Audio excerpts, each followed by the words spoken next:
Hey y'all, the name of this episode is The Color of Emotion.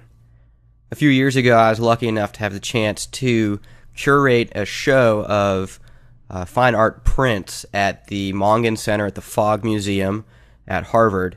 And so I'd like to share today with you that show and the pieces in it. So the name of the show was The Color of Emotion, and I'd like to read a little bit from the synopsis that I wrote at the time. The human mind is a visual mechanism, often forgoing the other senses and attributing previous experiences of sights to sounds, smells, and the like. The mind's tendency to link mental images with emotion is most interesting. Shades of feeling, from joy and happiness to jealousy and hatred, carry with them shades of color, each distinct yet connected.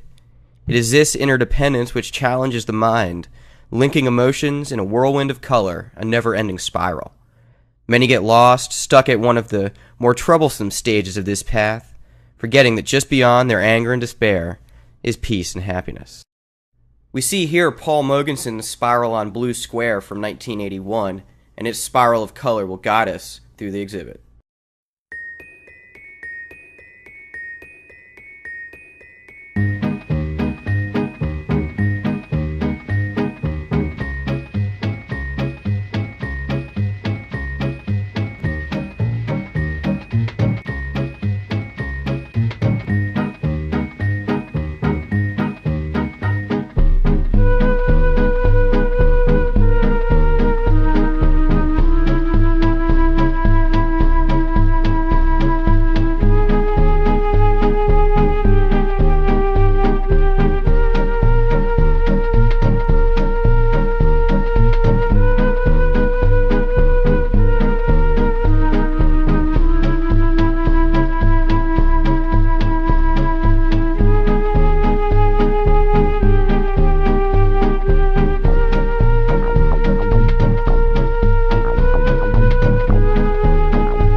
We end now with Joseph Albers' appropriately titled Joy from his Homage to the Square series. And since these artists are pretty significant 20th century artists, I thought it'd be useful to go through and tell you about who they were and the name of the pieces. So after Paul Mogensen's Spiral on Blue Square, you had Barnett Newman's Canto 12, Ellsworth Kelly with Green Curve with Radius of 20 Feet, Susan Rothenberg's Blues, Jenny Holzer with an essay from Inflammatory Essays, Andy Warhol, JFK Close-Up in Black and Purple from a series called Flash, Robert Motherwell with Red Open with White Line, and Lee Krasner, Gold Stone. The music was The Real Tuesday Weld and the song At the House of the Clerkenwell Kid. I hope y'all liked it. I'm sure some of you had different emotions come to mind than the ones I put up to my colors, so I'd love to hear your thoughts. Stay tuned and come back for some more great art and chill music.